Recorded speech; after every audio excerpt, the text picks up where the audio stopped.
Hello, Facebook Live. This is the first time I've tried this, so hopefully it's all working like it's supposed to. If you're joining me, so I'm going to talk today about changing strings on your dulcimers, because it turns out that you will like playing your dulcimer better if you have new strings on it.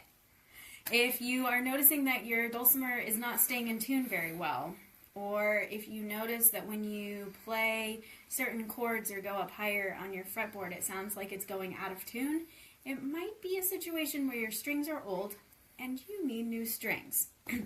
And changing strings can be kind of intimidating at first, and so you can always take your instrument to anywhere that works on acoustic guitars and they'll be able to change the strings for you. But it's not terribly difficult to do them yourself. So I'm going to walk through the process today. We're getting ready for a big Dulcimer Vacation Bible School. Make a joyful noise unto the Lord. We'll be playing dulcimers. And so we've got a bunch of these cardboard dulcimers, and the strings on them are really old. So we're going to change strings on about 10 dulcimers this afternoon. So I'm not going to make you watch 10 dulcimers. I'm just going to make you watch one. But here we go. We're going to change the strings. So, as you're getting ready, you're going to need to pay attention to whether you need loop end or ball end strings. These dulcimers have just little pins in the end, which means that a loop end or a ball end string, either one will work. If you've got a dulcimer that's got a sort of wider round pin in the end, you're going to need a loop end string.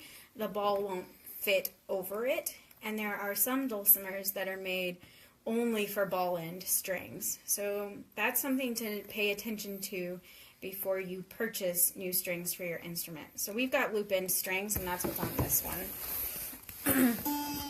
I take the tension down off the strings a little bit, and then I honestly use wire cutters to cut the strings and get them off quick, because there's no reason to save old dead dulcimer strings.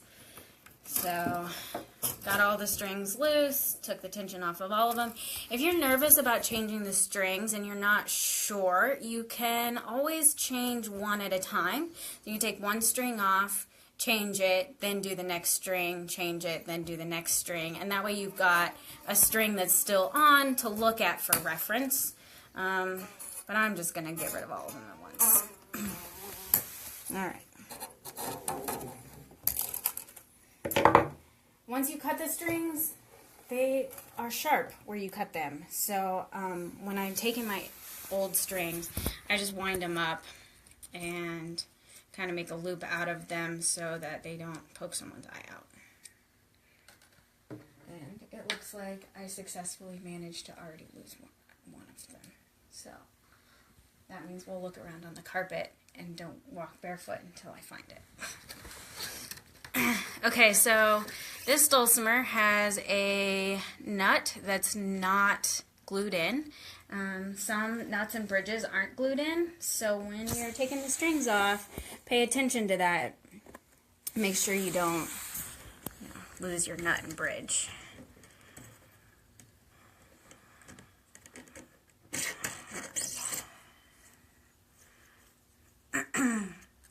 Different headstocks have a little bit different systems for how the strings go into the tuning pegs, but they're all basically the same. They're a post that sticks up or in on a scroll head, and the string goes around the post and through a little hole, and it's not rocket science. So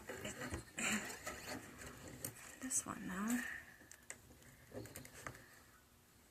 It's all looped around. So when you're changing strings, the tools that you will need are a pair of wire cutters, and it's sometimes nice to have the plier part of it for getting strings that are stuck out. And strings. That's really all you need. Probably a tuner to help you get it tuned back up when you're finished changing them. If you're watching and you have questions, I think that you can comment, and my friend Gary is here running the camera, and maybe you can actually see the questions and comments. Can you see them if they... There was a comment there, but it went past me. I didn't catch what it was. All right. Next one, I'll read it. All right. So if you want to make a comment or ask a question, we'll try and answer it as we go. It might have been from your mom. Oh, that's funny. Hi, Mom, if you're watching. All right. The strings are out. So this is a cardboard dulcimer, so we're not going to do any kind of polishing, but it is a thing that you can do if you have a wood dulcimer. So this Howard Feed and Wax was recommended to me by David Beatty, who built the chromatic dulcimer that I play a lot of the time, and it's a good polish and conditioner for your wood. You can use furniture polish. They always recommend put it on a rag first. Don't apply anything directly to your wooden instrument. The great thing about this Feed and Wax is that it works no matter what kind of finish you have on it. So if you don't have a glossy finish, you probably don't really want to put dusting spray on it. I've also often used on my fretboard this, which is just a lemon oil, or any kind of a lemon oil. The fretboards can get kind of dried out, and so putting something on the fretboard itself as a conditioner can be good. So these are a couple of polishing things that I use on my instruments. Okay, I usually start with the melody string, and part of the reason I do that is because dulcimer strings, if you buy dulcimer string sets, come in sets of 4, and you get 2 melody strings, and so if you mess one up, you've got a spare to try with. So on this end, I'm going to hook the string onto its little peg, and once you hook it, you have to kind of keep tension on the string, otherwise it pops right off. It's not a big deal if it pops right off. It's just a thing you have to pay attention to. If you're new to changing strings and keeping that tension is tough, you can actually recruit a friend to hold it close to the end where you put the where the string attaches on that end, and just hold it tight so it doesn't pop off. Okay, so I'm holding it tight. This particular instrument has a little staple that the string goes through before it enters into the tuning peg. So I'm gonna put the string under that. Maybe.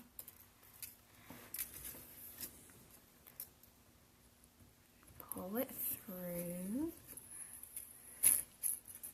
Put its bridge back where it belongs. And then I'm looking at my tuning peg, and I want to make sure that the hole where the string goes through is parallel to the fretboard. So I've got my string, it's going to come through here, and it's going to go straight into the hole. So whether you're dealing with a tuning peg that's like this for a scroll head or one that sticks straight up, you're wanting the string to go through that hole as straight as possible. So now I'm going to take the string and put it through the post.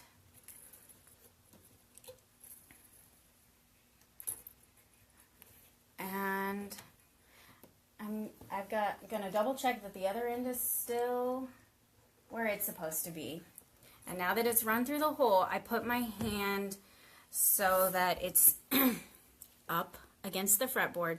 I want to lay the string over it, and I'm going to pull it tight to there. So that's how much string you actually need. You don't need the whole length of the string. So you need about enough that it goes over your hand if your hand is up against the fretboard. And then I'm going to go clockwise around this post. So to the right from the direction I'm looking at it. I'm putting it under, let's see, I'm going to have to go under this staple too. So I want to go around the tuning peg a half circle and pull it back under the string.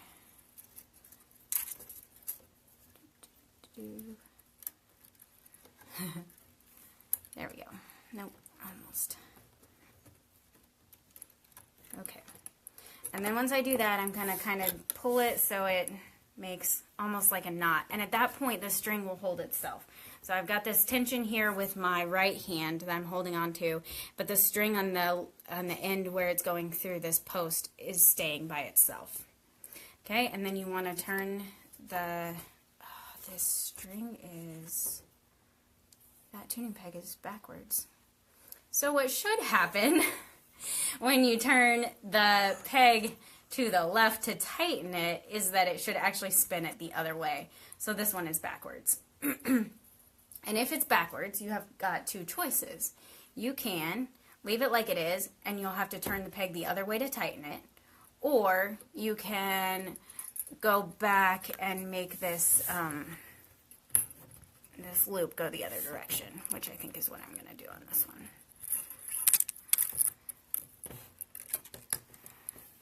When you're dealing with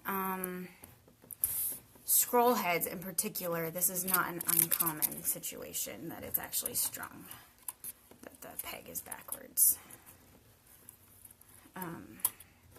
So tuning pegs are often made for guitars where there are 3 strings on each side of the head, and so some of them are wound one way and some of them are wound the other way. And this is one that on the Dulcimer is backwards. So, the thing that happens. Alright, we're good to go. I've now wrapped it the other way. So I'm wanting to create tension here, which is why we do this wrapping. So then when I tighten it, it's wrapping in the opposite direction that I just made that loop. Stand my bridge back up. Okay. Now we should be good to go. So now you just tighten the string. And I want to, if at all possible, make the second loop around the peg go underneath of the first loop. So I'm watching on this side to make sure that each wrap goes lower on the post, not higher on the post. If it's a scroll head and it's pointing sideways, then you want it to go closer to the outside.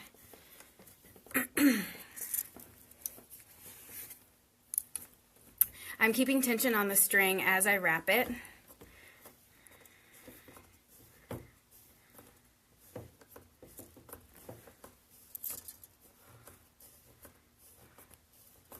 And I wind the peg until I pretty much can't keep fingers under it. And then I just let it go, and I'm going to come back to it to tune it up. As you do this, you kind of watch and make sure that the string is positioned in the right place at the bridge and the nut. Some instruments actually have little notches for the strings that you'll want them to be in. This bridge doesn't have any notches, so I just make sure it's in about the right place where that string belongs. So there's the first string. So before I do anything else with the string, I go ahead and put all my strings on. So I'm going to do the middle string next. Putting it on its loop.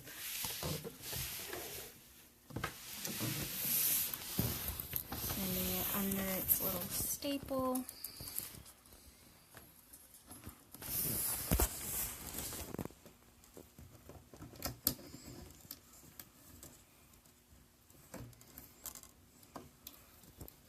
Staple's kind of a pain. Come back to me. Okay, so this Dulcimer is strung with 4 tuning pegs to string it 4-string. We're using it with kids, and so we're going to just string it 3-string. 3-string is easier on little fingers. So I'm going to skip this tuning peg and go to the next one. So I'm going to make sure that my hole in the post is facing straight, so the string will go straight through it. Is it turning in the right direction? Oh, I didn't pay attention. I think it is. No, actually, I don't. To tighten the string, it should go. Yeah, it is. It is turning in the right direction. So if my hole is moving as I tighten the peg, if it's moving to the left, that should be tightening. So I think we're right. We'll find out. As far as string gauges, On my personal instrument, which is a 25-inch scale length, I use 24 to 26, or it would be .024 or .026 wound string on the bass, and I prefer phosphor bronze coating over nickel coating. My actual string of preference is a phosphor bronze flat wound. It is not going in the right direction. So everything I said about what direction it should turn is wrong.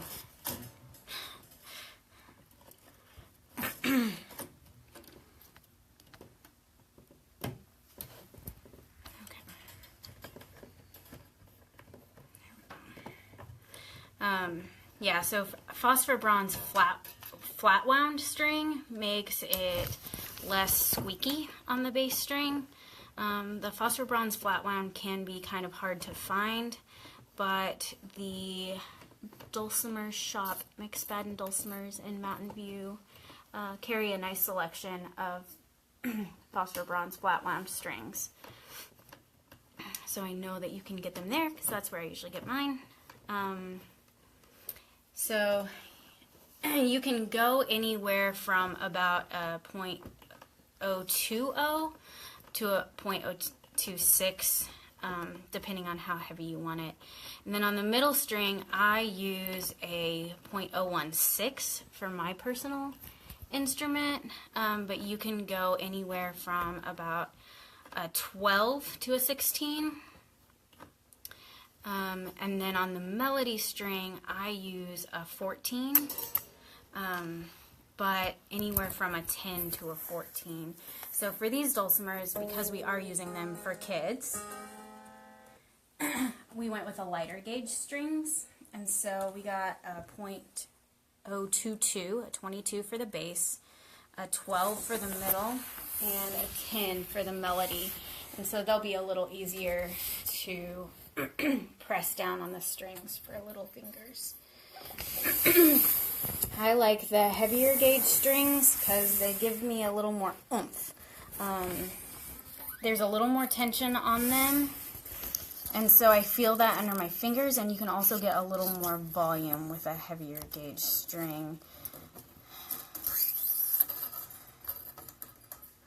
So I'm a fan of the heavier gauges, but I play heavier gauge than most dulcimer players in our community. Alright, here we go. Here's our last string. I'm going to guess that this one is also backwards, and I'm going to do it the backwards way first. So I put it through the post. Usually I would wrap it clockwise, but I'm doing it counterclockwise because we've established that these tuning pegs are backwards. And then kind of make my knot. It holds. I've got my tension on the string with my hand underneath of it. Holding it tight as I wrap it.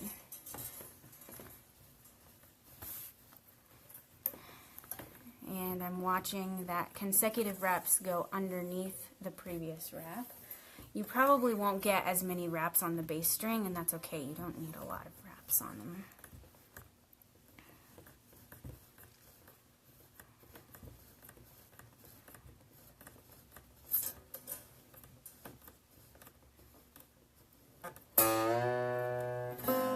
Alright, all the strings are on. Sounds good, huh? Yeah. So what I do next is I get it somewhere close to in tune. Tuning it up initially is nerve-wracking. I have broken a few strings when I'm tuning up, but it doesn't happen very often. But I usually, when I'm tuning them, kind of do the stand far away so that if it goes flying across the room, it doesn't hit me in the face. Wow, these really are light gauge strings because they were almost up to pitch just by getting tight. So that's pretty close to pitch. That's DAD tuning there. I'm not going to worry about getting it really close to in tune because next I have to deal with all of these ends. So what I do is I tug really hard on this end of the string, the loose end, and I also tug hard on the part that's going across the fretboard, and you'll hear now that string is not in tune anymore. So I'm tugging hard on it to kind of stretch the string. David Schnoffer actually used a quarter sometimes, and he would do it like Christmas wrap ribbon, where you would pull the string against the quarter and it kind of pulls the tension out. In lieu of a quarter, you can just tug on it. Okay?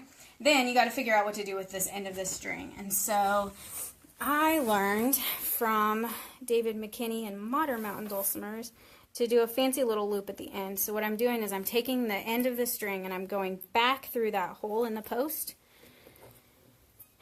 And then I pull the string until it's about the size that you could put like a pencil in there. About that size of loop. And I actually learned to do it by putting a pencil there to hold the loop's shape. And then I'm going to bend the string against the post so it gets a hard bend in the string. Looks like this one wants to bend this way. Once I get that bend in there, then I can cut the string short and it should stay, won't poke anybody, and you've got this pretty little decorative loop. So now with my wire cutters, I'm going to cut the string as close to the end as I can. If you've still got a little bit left, then I just take my pliers and I bend it against that post so that it won't poke anybody. There are a lot of different ways to do the end. Some people just like wrap the string around the pliers and make a little curly cue that way. Your goal is basically to make it so that nobody pokes themselves on the end of the string. Alright, so we're going to stretch the middle string now. So I'm stretching it on the tight part and I'm stretching it on the end. I tug it pretty hard.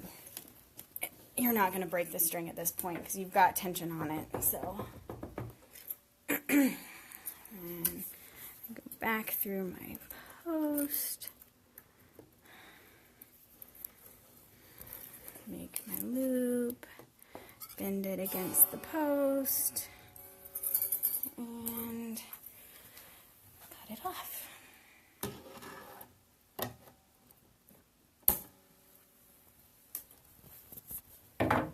Alright, one more to stretch.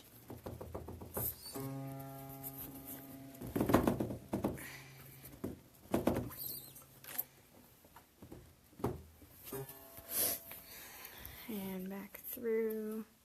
So you're going through whichever side the string is already on, basically, with this. Pull the string through for the loop. Make my loop, bend it against the post.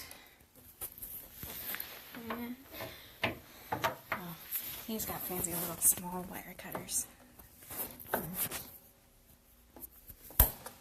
There we go. Alright, sounds really bad again, so we gotta tune it up. That's good. You want that stretching of the strings to happen. If I am changing my strings and then I have a show the same day or the very next day, a lot of times I will go ahead and tune it a step higher than I actually would play it. So if I usually play in DAD, I would go ahead and tune it up to EBE. And I let it set there overnight, and that helps with the stretching too. There we go. I got a Dulcimer with brand new strings. Sounds good. Sounds better anyway. A little cardboard Dulcimer with new strings. So there you have it. That's how you change strings on a Dulcimer. If you have any questions, feel free to comment on the video or send me a message and I'll be glad to help you. Go change your strings. Bye guys.